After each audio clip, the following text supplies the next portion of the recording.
안녕하세요. 스타벅스입니다. 자, 현재 시험 시즌이죠. 곧 시험이 끝난 학교도 있고, 아니면 이미 끝난 학교도 분명히 있어요. 저도 이제 대부분 학교들이 마무리되는 상태고, 한두 개 학교만 시험을 남기고 있는 상태예요. 조금 여유가 생기다 보니까, 그동안 못 올렸던 영상도 올려야겠다 싶어서 오늘 이 카메라를 켜게 됐습니다. 보통 시험이 끝나게 되면, 이제 학부모님들이나 학생들이 많은 고민을 하는 것 중에 뭐가 있을까 생각해 봤더니, 학원을 옮겨야 되나 말아야 되나, 이런 고민들 많이들 하실 거예요. 그래서 오늘 준비한 내용은 지금 다니고 있는 학원을 계속 다니는 게 맞느냐 아니면 옮기느냐 이런 고민을 많이들 하실 것 같아서 여기에 대한 지침까지는 아니지만 그래도 제가 사교육에 오래 있었다 보니까 그래도 이런 부분들이 좀 도움이 되지 않을까 싶어서 오늘 영상을 준비하게 됐습니다. 고등학교와 중학교로 나눠서 말씀드리도록 할게요. 제가 오랫동안 수업을 해보면 고등학생들 같은 경우에는 학생 본인의 의사가 가장 중요하죠. 어머님들이 이 학원 가라 저 학원 가라 따르는 친구도 분명히 있겠죠. 하지만 결국 학년이 올라가고 2학년 3학년쯤 되면 학생 스스로 이 선생님이 좋다 싫다 분명히 자기의 호불호가 나뉘게 돼 있어요.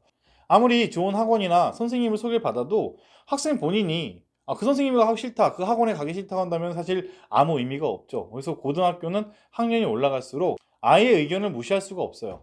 학원을 가는 게 도움이 되는 것 같지 않은데 친구 따라 강남 가는 학생들도 종종 보이죠. 그렇다 보니까 학원 문제로 아이들과 좀 티격태격 하시는 분들도 꽤나 많이 있으시죠.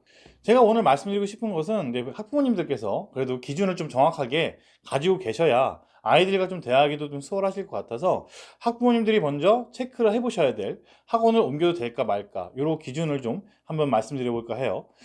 대부분 시험이 끝나게 되면 시험 점수로 이제 극대노하시거나 이제 시험 점수만을 가지고 학원을 이제 이동하는 것을 고민하시는 분들이 꽤 많으시죠. 그런데 단순히 시험 점수만 가지고 학원을 옮기는 것은 조금 위험할 수 있다는 걸 저는 말씀드리고 싶어요. 특히 내신에 집중되어 있는 학년들은 학원을 옮겼을 때 무조건 성적이 상승한다라는 보장이 없기 때문에 현재 다니고 있는 학원이 더 잘 가르칠 수도 있는 거고 아니면 더 좋아지는 과정에 있는 건데 옮겼다가 괜히 낭패를 볼 수도 있죠. 왜냐하면 옮긴다는 것은 벌써 환경을 적응해야 한다는 것이고 기존에 가르치던 선생님의 스타일이라는 게 있어요. 특히 고2들부터는 선생님이 가르치는 방식에 따라서 아이들이 많이 바뀌거든요.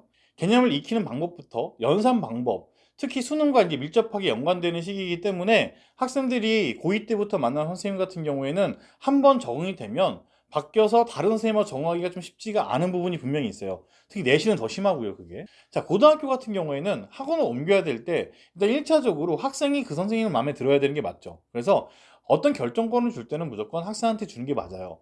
학부모님께서는 우리 아이가 학원을 다니고 있는데 학원을 그만두기 싫어한다 한다면 그 이유가 혹시 친구들 때문인지 아니면 또 제3의 이유가 있어서 그런 경우인지 즉 공부가 목적이 아닌 다른 데 목적이 있는지를 면밀히 보실 필요가 있어요. 또 그 다음에 아이와도 많은 이야기를 나누셔야겠죠. 아이와 대화를 할 때는 그냥 단순하게 시험이 쉬웠어 어려웠어 왜 그랬어 이런 식으로 단순한 어떤 대화를 하는 것보단 담당 선생님과의 어떤 면밀한 상담을 통해서 현재 아이 상태가 어떤지를 파악하시는 게 중요하죠. 보통 고등학교 학생들 같은 경우에는 자신의 어떤 상황을 부모님께 말하기 좀 꺼려하는 친구들도 많이 있죠. 선생님들도 마찬가지예요. 보통 학부모님들과 상담을 해서 학생이 변할 수 있다고 사실 생각하진 않아요. 저 또한 그렇고요.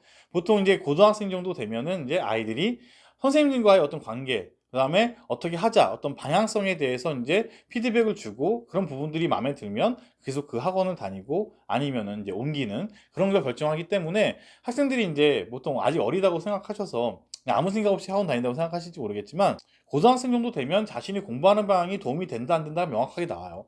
그리고 이제 그런 부분들은 보통 학원에서도 학생들과 보통 이제 해결을 하려고 노력을 많이 하는 편이고 학부모님들 같은 경우에는 이제 궁금하시다고 하면은 어떤 상황입니다라고 이제 말씀을 많이 하시죠. 근데 시험이 끝난 이유 같은 경우에는 특히 학원을 옮길까 말까를 고민하시는 거라면 담당 선생님에게 좀 자세한 우리 아이의 상태를 물어보시는 게 맞죠. 그러면 선생님도 그런 부분들을 자세하게 말씀드릴 거예요.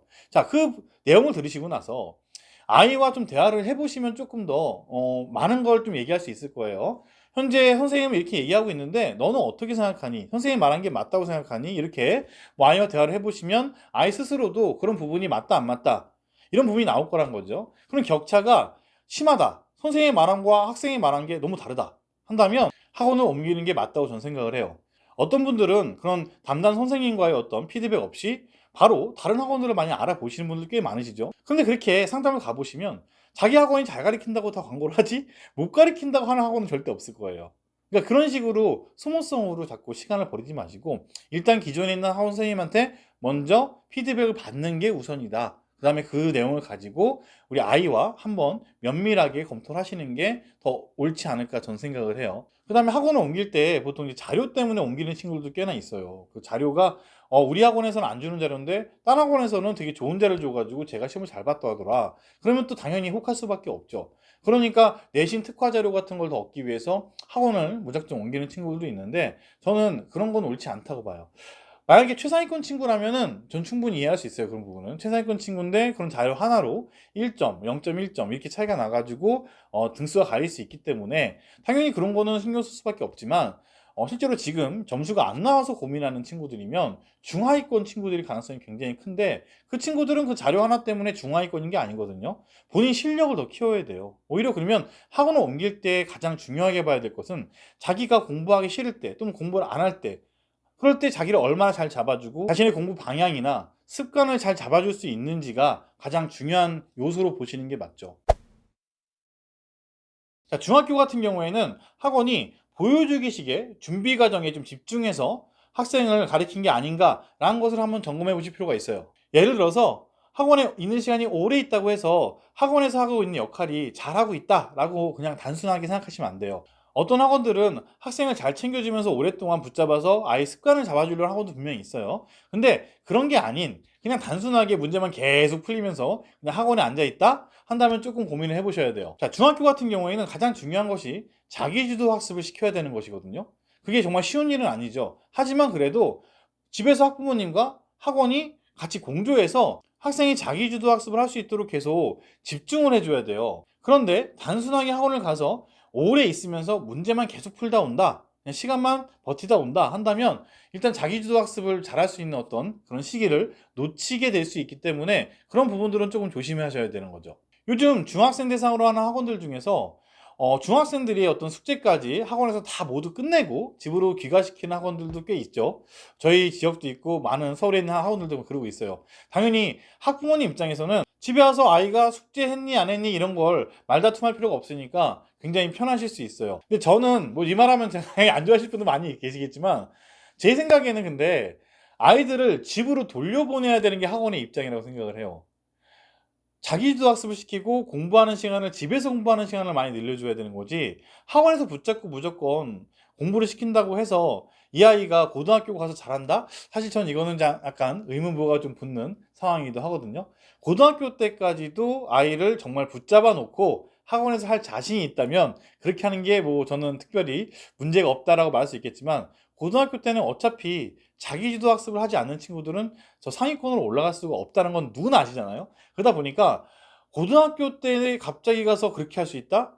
습관이라는 게 한 번에 만들어지는 게 아니기 때문에 중학교 때 오히려 그런 습관을 잡아주는 데 노력을 해야 되는데 좀 힘들고 아이가 사춘기라고 해서 그냥 눈 가리시고 학원에만 다 맡기신 다음에 그냥 잘하고 왔겠지 뭐 하고 넘어가시는 거는 사실 조금 문제가 있을 수 있다라고 저는 생각을 하고 있어요. 지금 당장은 아이 점수도 나오고 그다음에 아이가 잘하는 것처럼 보이니까 특별하게 문제가 없다고 생각하실 수 있겠지만 결국 자기주도가 필수인 고등 과정으로 넘어갔을 때 아이가 오히려 그런 부분들 때문에 많이 힘들어할 수도 있죠. 즉 학원 도움 없이는 아무것도 못하는 그런 학생이 될 수도 있어요. 그런 부분들을 충분히 생각을 해보셔야 된다고 저는 생각을 해요. 또한 중학교 학원들 중에 뭐 이런 학원이 있어요. 시험 점수만 잘 나오면 됐지 무슨 피드백이냐 이렇게 하시는 분들이 있는데 그건 정말 잘못된 거죠. 그런 학원은 빨리 옮기셔야 돼요. 이제 많은 분들이 아실 거예요. 중학교 때 올 A 나왔다고 해서 고등학교 가서 갑자기 1등급이 나오거나 그런 게 아니라는 것을. 오히려 올 A가 나오면 50점 이상이라고 생각하는 게 맞죠. 시험이 끝났는데 아이에 대한 피드백이 없다? 이거는 정말 문제가 좀 있는 거예요. 그 학원은. 피드백도 그냥 잘 봤습니다 이게 아니고 중학교 시험이 절대평가다 보니까 고등학교 시험과 격차가 굉장히 커요. 사실은요. 생각하시는 것 이상으로 많이 큽니다. 사실 100점을 맞은 시험지를 하더라도 담당 선생님께서 면밀하게 시험지를 관찰을 해야 돼요. 그래서 시험지를 보면은 가끔 가다 보면 정말 실력 있어 100점 맞는 친구도 많이 있겠지만 찍어서 운이 좋게 100점 맞는 친구도 분명히 있고 근데 맞았다 하더라도 이런 방식은 원래 맞을 수가 없는 건데 뭔가 우회적인 방식, 좀 잘못된 방식으로 풀어서 문제를 맞춘 친구도 분명히 있거든요. 또한 시험 시간을 얼마나 잘 활용하고 풀었는지 급하게 풀었는지 아니면 뭔가 여유롭게 풀었는지, 또 체감 난이도는 또 어땠는지, 선생님이 생각하는 체감 난이도와 학생이 생각하는 체감 난이도가 다른지 같은지, 이런 것들도 좀 면밀히 좀 살펴보셔야 돼요. 이런 피드백을 사실 중학교 같은 경우에 저는 학생보다는 학부모님께 드려야 한다고 생각을 하거든요. 고등학교는 다르죠. 고등학교는 오히려 학생한테 피드백을 막 줘야 되는데, 중학교 같은 경우에는 아직 아이들이 어리다 보니까 아이보다는 학부모님께 피드백을 많이 드려야 돼요. 중학생들 같은 경우는 시험 딱 끝나면 시험 잘 봤으면 시험 잘 봤으니까 나 놀게요 이러고 자가 점검을 잘 안 하잖아요. 그걸 또 시켜도 잘 못하는 시기이기도 하죠. 아이가 시험을 잘 봤든 못 봤든 그런 피드백들을 정확하게 학부모님과 공유를 해야 돼요. 특히 수학의 경우는 중학교 때까지는 연산 능력이나 나쁜 학습 습관이나 한 문제 풀이 집중력 같은 것들이 문제점들이 막 숨어 있어요. 그러다가 갑자기 고등학생이 되면 한 번에 이게 발생을 하거든요. 그러다 보니까 이제 갑자기 어려웠다고 느끼는 학생들이 많은 거죠. 그래서 최소한 고등학생이 되기 전까지는 이런 부분들을 학원과 학부모님들이 밀접하게 좀 많이 공유하시고, 이런 부분들을 좀 이렇게 대처할 수 있는, 준비할 수 있는 그런 시간도 좀 가져야 된다고 저는 생각을 해요. 또 이렇게 말씀드리면 이제 사춘기 시기라서 아이를 다루기 너무 힘들어서 그렇게 하는 거는 힘들 것 같아요 라고 생각하시는 분들 꽤 많으실 거예요, 아마. 그런데 잘 한번 생각해 보시면 고등학교에 올라가면 부모의 역할이 많이 축소될 수밖에 없는 시기예요. 고등학교 때부터 아이한테 뭔가 해주고 싶어도 밥 잘 챙겨주고 아이 학교 잘 보내주고 뭐 애들 필요한 거 잘 갖춰주면은 특별히 공부 쪽으로 도와줄 수 있는 게 거의 없다는 거를 이제 느끼시게 될 거예요.